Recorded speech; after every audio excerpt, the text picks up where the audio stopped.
तुम्हारे अद्भुत स्तुति और संगीत ने मुझे प्रसन्न कर दिया है रावण। मैं तुम्हें अपना आत्मलिंग प्रदान करूंगा, किंतु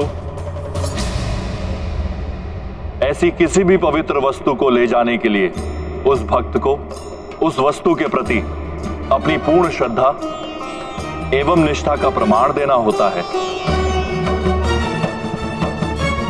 प्रभु, मेरे इष्ट, मेरे आराध्य, आपका परम भक्त अपनी श्रद्धा और भक्ति का कोई भी प्रमाण देने के लिए प्रस्तुत है।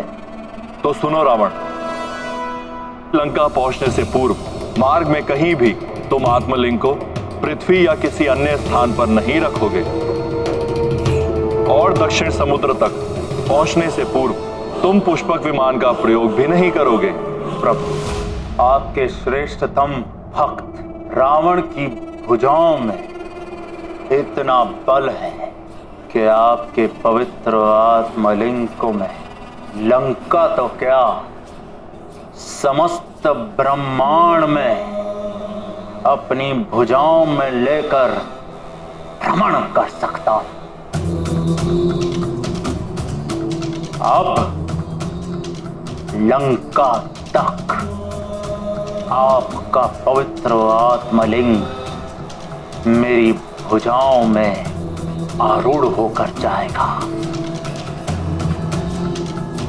ऐसे पृथ्वी पर रखने की मुझे आवश्यकता ही नहीं पड़ेगी महादेव।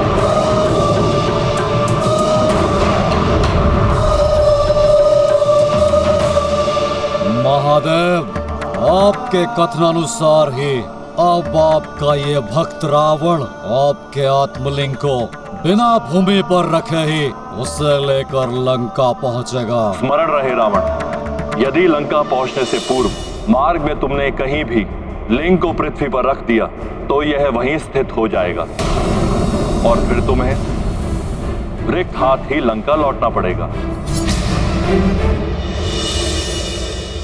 माता, रावण तो महाबली था। वो कैलाश से दक्षिणी समुद्र तक बड़ी सहजता के साथ प्रभु का आत्मलिंग लेकर जा सकता था। हाँ पुत्र, रावण स्वामी के आत्मलिंग को उठाए हुए वन, नदियां, पर्वत आदि पार करता हुआ लंका की ओर बढ़ता चला गया। तब देवताओं ने उसके मार्ग में अनेकों बाधाएं उत्पन्न की। वायुदेव ने धूल भरी आंधियां चलाई, परंतु रावण सतत आगे बढ़ता चला गया।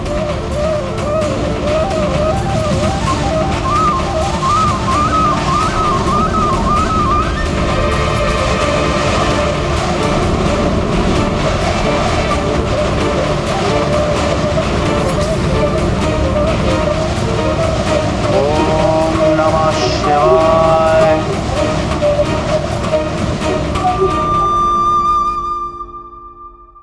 वरुण देव ने तीव्र जल धाराओं का प्रयोग किया, जिससे रावण गिर जाए और आत्मलिंग का पृथ्वी से स्पर्श हो जाए।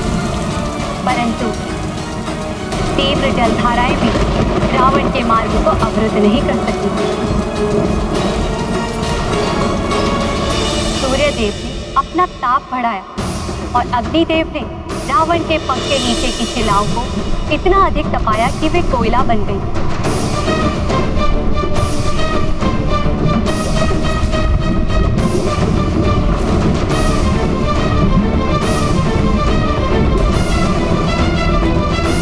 परंतु रावण की इस यात्रा को कोई नहीं रोक सका।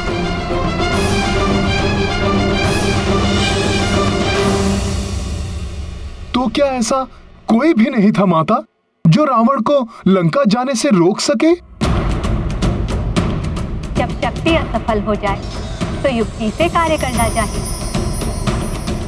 रावण की यात्रा को रोकने वाला भी था कोई। यदि आत्मलिंग लंका पहुंच गया तो अनर्थ हो जाएगा। रावण अजय हो जाएगा और उसे पराजित करना असंभव हो जाएगा। उसके अत्याचार और अधिक बढ़ जाएंगे। राक्षसों के दुराचार और पापाचार से सब त्राहिमाम हो उठेंगे। यहाँ तक कि प्रभु श्री राम के लिए भी रावण को परास्त करना असंभव हो जाएगा। हम सभी देवताओं के समस्त प्रयास असफल हो चुके हैं। अब आप ही हमारी अंतिम आशा है पार्वती नंदन। आप सब चिंता मत कीजिए। पिताश्री के आत्मलिंग को लेकर लंका तक रावण को नहीं जाने देगा ये गणेश।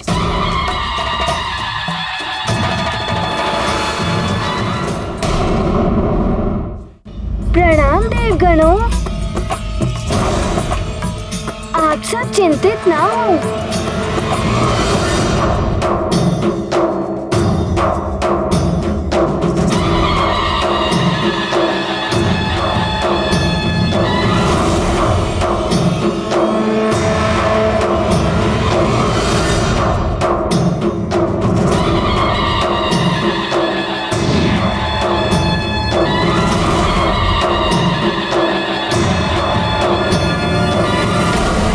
उस समय तक रावण कोंकण क्षेत्र में स्थित एक समुद्र के निकट पहुंच चुका था। उसके संध्या वंदन का समय हो रहा था।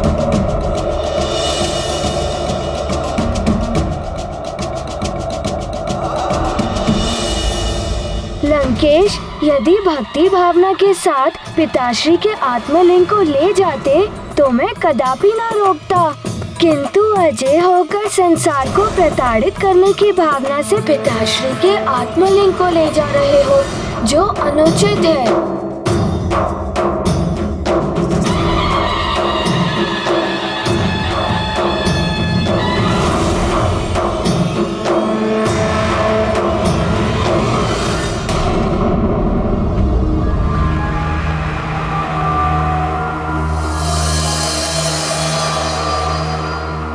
सूर्यास्त हो रहा है और मेरे संध्या वंदन करने का भी समय हो रहा है। महादेव ने तो पृथ्वी पर शिवलिंग को रखने से मना किया था। लंका पहुंचने से पूर्व मार्ग में कहीं भी तुम आत्मलिंग को पृथ्वी या किसी अन्य स्थान पर नहीं रखोगे। फिर मैं संध्या वंदन कैसे करूंगा?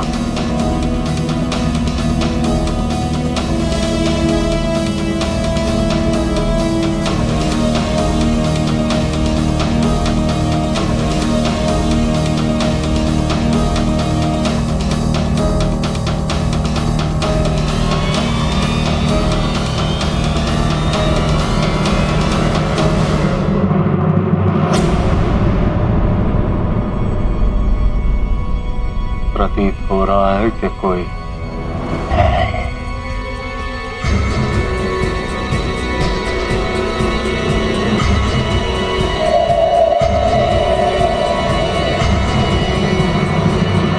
आप ये प्रभु का शिवलिंग लिए यहाँ कहाँ जा रहे हैं?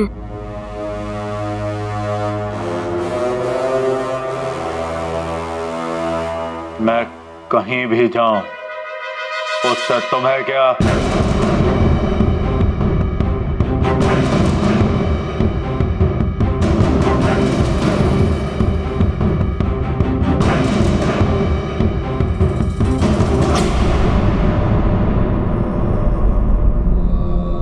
ब्राह्मण बालक, मैं कौन हूं ये तुम्हें अभी ज्ञात नहीं हुआ है।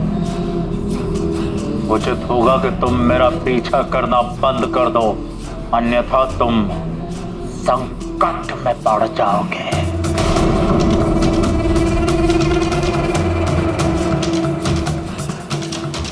मैं तो महादेव का भक्त हूँ। प्रभु का शिवलिंग देखा तो तुम जो भी हो, मैंने कहा ना, पीछे हट जाओ, मेरा पीछा ना करो।